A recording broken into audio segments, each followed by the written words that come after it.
Hello to all my dear followers. If this is your first visit to my channel, I want to let you know that I share real stories and interesting topics. If you enjoy this type of content, don't hesitate to subscribe to the channel and activate the notification bell below the video. Now let's dive into today's topic.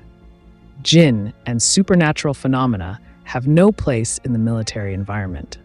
Even if you've heard stories before, this particular topic is not discussed there because military personnel face more serious matters and real horrors, namely wars. But what if supernatural events occurred, like the presence of jinn among soldiers? If that happened and they reported it to their superiors, they would be ignored. And if someone talked about these matters in the military, they would end up being dismissed and placed in a mental hospital for a certain period. An entire group of soldiers on a mission in the middle of the desert encountered terrifying events. They all saw and heard them, and they believe these events still haunt them to this day. To know what happened to them, follow along with the events from the beginning. I think we are used to hearing jinn stories during gatherings in the desert with our friends and family, but this culture was never common in the military. They dismiss jinn matters because they focus all their attention on scientific methods to solve any problem they face. They don't have time to talk about jinn or the stories happening outside because all they need now is to focus on the task at hand, which is war. So when you hear stories coming out of the military, you don't necessarily believe them. But keep in mind that this means they have ruled out all logical explanations before reaching this point. Our story began when 8 American soldiers went on a mission in June 2009. They were tasked with taking over an observation post that was previously guarded by British soldiers. An observation post, or OP as they call it, is any place from which you can monitor the entire area from above. Most observation posts are in elevated locations where they have the best vantage point. However, this particular observation post where the soldiers were stationed was not ideal because it was surrounded by higher terrain, making it exposed.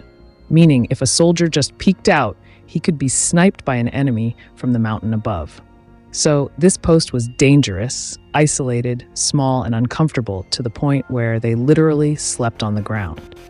The soldiers were supposed to stay in this place and never leave it. Imagine being isolated from people in a tight and uncomfortable place.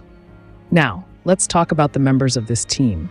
The team consisted of 8 soldiers, led by Sergeant Green, and the second in command was Corporal Lena.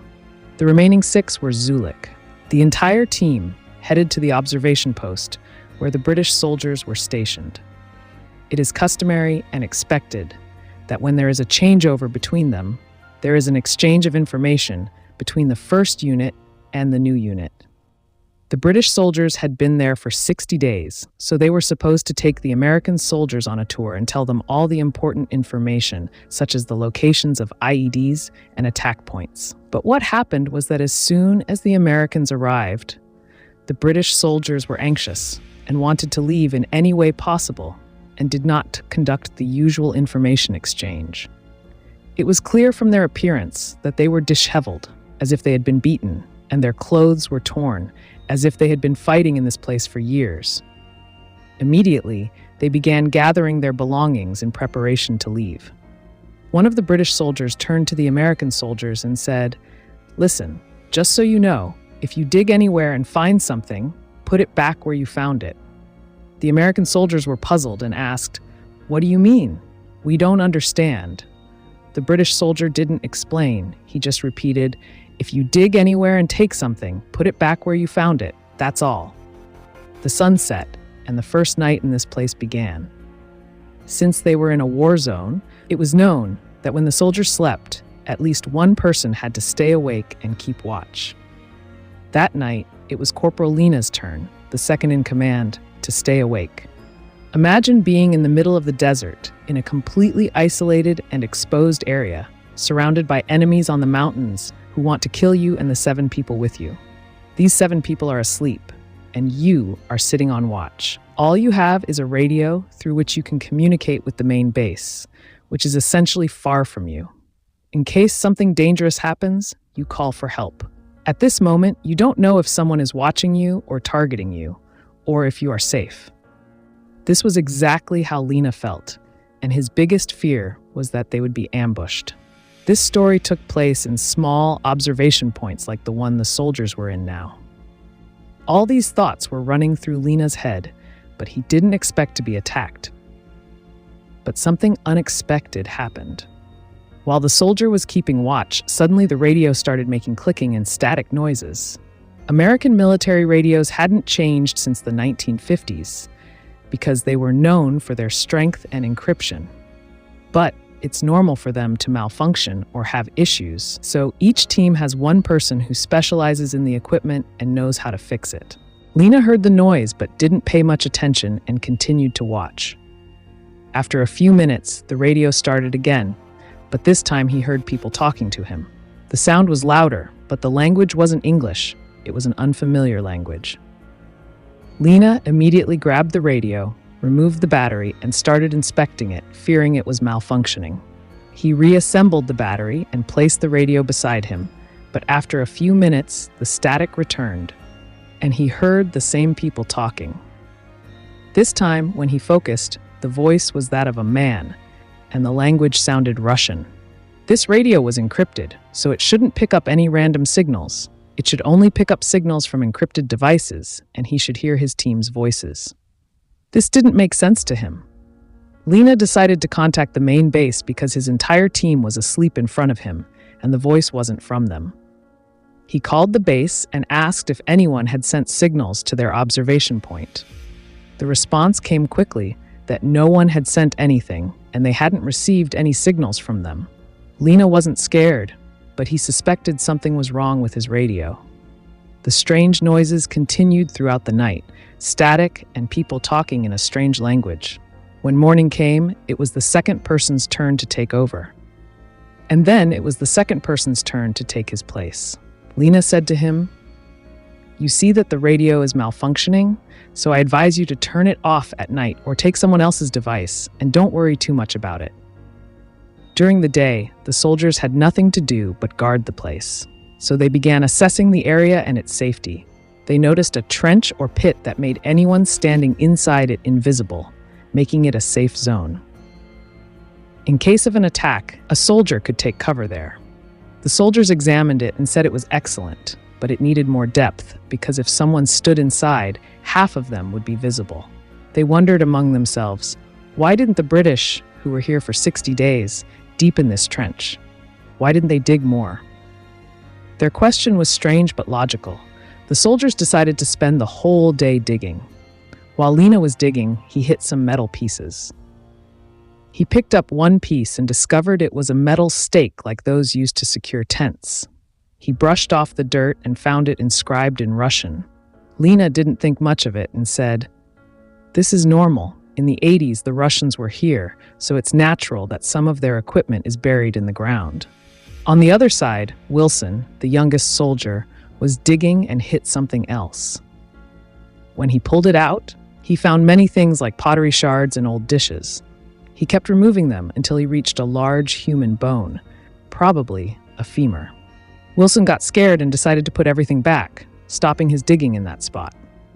They continued digging around it, but didn't go too deep until they found more human bones. By the end of the day, they had found dozens of skeletons. They remembered the British soldier's advice and his fearful look when he said, "If you dig somewhere and find something, bury it back." Something must have happened to them. After 2 weeks, the soldiers realized they were living in a very scary place. On the 13th day, it was Hoyt's turn to guard, who had just turned 20. At night, he started feeling uneasy, as if someone was behind him. He slowly turned towards the camp, and at that moment, he heard a loud scream coming from the other side. He quickly grabbed the night vision binoculars and scanned the area. Suddenly, he saw a man running from tree to tree. He realized they could be attacked at any moment and ran to wake up his team to get ready. When he reached his team, they had already woken up from the scream. They asked him, "What's happening?" He said, "I saw a man 200 meters away, running between the trees." They ran to the edge of the area and raised the thermal imaging device, but they saw nothing. The place was cold, meaning there were no humans or animals around. Lena called Hoyt and asked, "Where is the man you saw?" Hoyt said, "I'm sure of what I saw. I saw him with my own eyes." But Lena couldn't see anyone, and nothing showed up on the device. They had a dog left by the British soldiers named Ugly Betty, whom they loved and cared for. The dog was well trained and helped them locate anyone approaching the observation point. The strange thing about this dog was that it always looked at a certain spot, the same place Hoyt said he saw the man pass by, and barked loudly towards that spot. But they saw nothing in the thermal binoculars. The soldiers stayed alert all night, expecting an attack at any moment, but the man didn't appear again until sunrise. They were puzzled but said, "Okay, let's wait and see." After 2 weeks, on the 26th day, it was the turn of the youngest soldier, Zulik. Zulik was on watch and suddenly felt extremely hot, so much so that he took off his helmet and started sweating profusely. He said that while he was looking around, the temperature suddenly dropped strangely, and he began to feel cold. Zulik started thinking to himself, maybe it's just a severe storm. But suddenly, his thoughts were interrupted by the feeling that someone was standing behind him. He quickly turned around and began searching for this person. His fear increased when he started hearing whispers coming from behind him. But whenever he turned, he found nothing. For a moment, Zulik felt that the sound was only in his head. He said to himself, "Am I going crazy? This is strange." The situation worsened as he began hearing footsteps above his head, as he was in the same hut and could hear the sound of footsteps above him. He started calling out to Smith, who was known for his humorous personality among them, always joking and playing pranks. So Zulik called out to Smith, saying, "It must be Smith who was whispering. He's the one doing these tricks." He quickly ran out to find Smith, but when he got outside, he found no one. At this point, Zulik began to feel terrified. He took a quick tour of the place, still hoping that one of his colleagues was joking with him. But suddenly, he saw all 7 of them sleeping. Zulik returned to his spot and picked up the thermal binoculars, which were supposed to detect any human or animal. He began scanning around him intently as he started to suspect that the sound was coming from outside. 2 weeks ago, a stranger had come and fled, and they couldn't catch him, so maybe he had returned. While scanning, he saw from a distance a man standing and looking at him, raising his fist like a boxer. Zulik was puzzled by the stance, especially in the middle of the night. He lowered the binoculars to see, and that night the visibility was somewhat clear, with a full moon, but he couldn't see him. He raised the binoculars again, and the man disappeared. In his testimony, Zulik said that at that moment, "I can't deny that I was very nervous and very scared, and all my colleagues shared the same feeling, and they were all depressed. No one ever stays in this place." Zulik felt he was suffering from real combat fatigue and thought at that moment that it was due to exhaustion, the sounds he was hearing, and the man he saw standing in the strange path. He began telling his colleagues what he had seen, convincing himself that it was just his mind, that he was stressed and hallucinating, but he needed to calm down. That's all he kept telling himself. Until the end of the night, he didn't see that person again. But he kept hearing the same whispers and the same sounds above the roof, and every time he turned or checked, he found no one, until the sun rose. Zulik was completely convinced that it was just his mind. So he went to the sergeant and told him about what had happened to him, saying, "I think it's just my mind, or there's something wrong with my brain, so I request to be transferred to another place." His request was accepted, and he was transferred. But imagine the feelings of his colleagues who were suffering the same ordeal, none of whom wanted to stay in that place. Zulik's colleagues were very upset, feeling that he had abandoned them, and they didn't believe the reason he gave. They thought he just wanted to escape and found an excuse of madness to get out of that terrible place that they all wanted to leave. They didn't take his words seriously and considered it just a fictional story he made up as an excuse to leave. But look what happened 2 days later. 2 days after Zulik was transferred to another place, it was Lena's turn to guard. He was standing inside the hut when suddenly the dog started barking strangely, barking towards a specific place. Lena turned to see the same place and saw something like a man standing very far away, almost on the mountain, hundreds of meters away. He raised his binoculars to confirm it was a human, but he saw nothing and got no thermal signal, neither human nor animal. But the dog continued barking strangely, not taking its eyes off the place. After a few seconds, Lena raised the binoculars again, and here came the shock of what he saw. Lena saw the same man who had been far away on the mountain, but now he was very close to him, standing right in front of him, meaning it was impossible for him to have walked all that distance in seconds. Lena, shocked, fell on his back but quickly regained his composure. Stood up again, grabbed his rifle, and took a ready position, but the man had completely disappeared, as if he had never been there. Suddenly, he felt a tap on his shoulder and thought one of his comrades did it because of the fall he had. But when he turned around, he found no one. He started checking the place inside and outside the hut, but found no one. He saw all 6 of his comrades sleeping deeply. He felt uneasy because he had criticized Zulik and didn't believe him, and now he was experiencing the same thing. In the next 10 days, Hoyt, Wilson, and Smith would face similar experiences to what happened to Zulik and Lena. After a while, they started sharing their stories and realized that Zulik wasn't lying or imagining things, and it wasn't fair to attack him. Now they were all on the verge of losing their minds because of what was happening to them. On the 59th day, the day before the last, all the soldiers' wireless devices malfunctioned at the same time. Lena went to Gibbs, who was responsible for fixing them, and asked him what was happening. Gibbs was as surprised as they were, despite it being his job, and said, "I was working on the devices for the past few days and didn't change anything. They were all working perfectly despite some things happening, but they were working. Now the soldiers are in trouble. They have one satellite phone, but they are not sure if it will serve them to communicate with the main base if needed. Now, they're completely isolated and hope the last day passes peacefully." At night, Wilson was on guard duty. Suddenly, he heard the sound of a machine gun coming from outside the base, and a deadly attack began. Wilson stood nervously in shock, not knowing the source of the attack, hearing the sound from all directions. All the soldiers woke up to the sound of gunfire and started watching from behind the wall. At this time, Lena ran to the guard hut and grabbed Wilson, saying, "Tell me where the shots are coming from. You are responsible for monitoring, and you can see." Wilson started screaming hysterically, saying, "I have no idea. The sound is coming from everywhere."